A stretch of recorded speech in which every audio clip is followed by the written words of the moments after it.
कि कम अज कम जो सा ग्रां 700 आबादी है इन्हें की जीने ना कम अज कम था हम बंदा तक पापा सा कनवाद ये हम मरने लाज 5000 रुपये गड्डी वाला दे के किस तरह जावे था दिन गवर्नमेंट अगर अपील करना और अपने भरावां के रिक्वेस्ट करना कि मैं खुद अपनी जमीन चूँ इंतकाल कराने वास्ते तैयार हाँ कि अगर मतलब सानू डिस्पेंसरी दी जाए।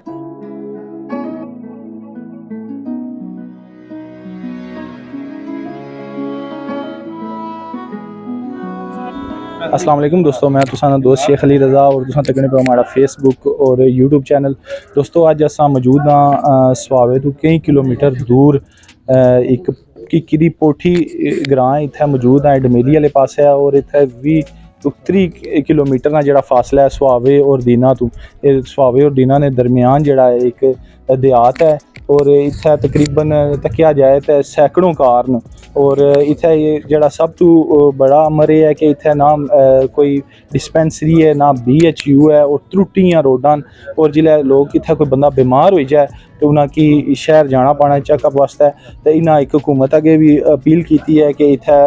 डिस्पेंसरी बनाई जाए। दूसरा अज फलाई अदारा जो मुस्लिम जैंड है इन्हें एक बड़ा अच्छा इकदाम किया है। मौसम क्योंकि तब्दील होना पाया तुसें पता है लोगों की बुखार नज़ला ज़ुकाम और जल्दी बीमारियां शुरू हो जानियां तो इन्हें एक इत्थे मेडिकल कैंप फ्री लाया और लोगों की मुफ्त दवाइयां देने पे उन्होंने चेकअप करने पे डॉक्टर आए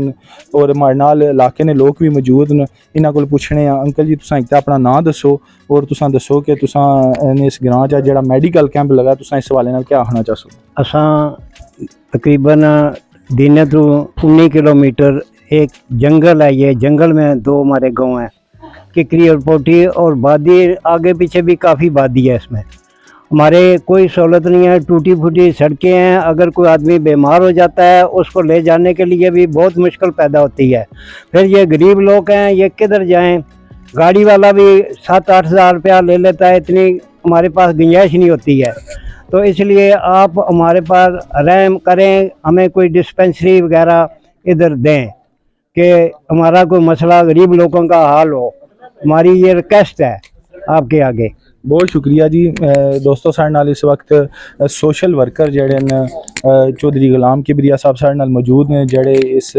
गाँव च सोशल वर्कर न और इन्होंने बड़ी खिदमात न और अज ना जड़ा ये मेडिकल कैंप इन्होंने तो असर ना लगना पाया ये सारे इंतजाम करने पे देखभाल करने पे लोगों की फैसिलिटेट करने पे एक तो साथ तुसा की मुबारकबाद देसा कि तुसा लोगों वास्ते इतना सोचने हो इतना करने हो तो तुसा क्या आखना चाहो अज जड़ा मेडिकल कैंप लगा है इस हवाले नाल और हुकूमत अगे क्या मुतालबा करना? आखने कैंप लाया जनाब बड़ी मेहरबानी बड़ा शुक्रिया हुकूमत अस आखने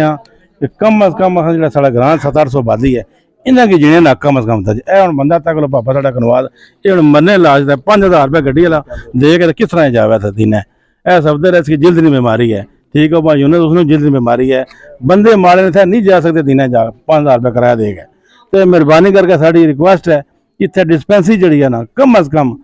700-800 बंदे वास्ते छोटी डिस्पेंसरी जगह अस मुहैया करांगे फ्री बिल्डिंग मुहैया करांगे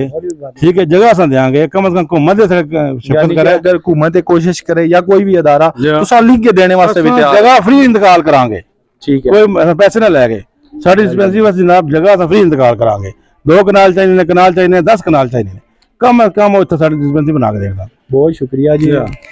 तुसां तको कि इत्थे ने लोग कितनी मोहब्बत रखने कितना दर्दे दिल रखने और इत्थे ने आवाम वास्ते कितना कुछ करना चाहने उन्हें कितना बड़ा एक पैगाम दिता है कि असां ऐलान उन्हें किया कि अगर इत्थे हुकूमत या कोई फलाई अदारे तवज्जो करन ते असां इत्थे जगह देने वास्ते तैयार हैं बल्कि उन्होंने ना वो जगह लवाई दे इत्थे फ्री डिस्पेंसरी बनान ताकि लोग जेड़ा इत्थे उसना फायदा उठाई सकन। सर ये रिक्वेस्ट करना चाहना गवर्नमेंट अगर ये रिक्वेस्ट करना चाहना मैनू 1.5 साल हो गया मैं बीमार हाँ मेरा एक बच्चा जरा स्कूल पढ़ना है ठीक है मेरिया 5 बेटियां मेरा कोई कमाने वाला नहीं है जदों कि 14,000 रुपया पेंशन से मेरा गुजारा नहीं है और उसने बावजूद मैं मजबूर होकर कर्ज चाह के जमीन फरोख्त करके मैं तू जनाब 5 से 7 हज़ार रुपया गड्डी वाले किराया दे के तो मैं दीने जाना ठीक है। तो मैं गवर्नमेंट अगर अपील करना और अपने भरावां के रिक्वेस्ट करना कि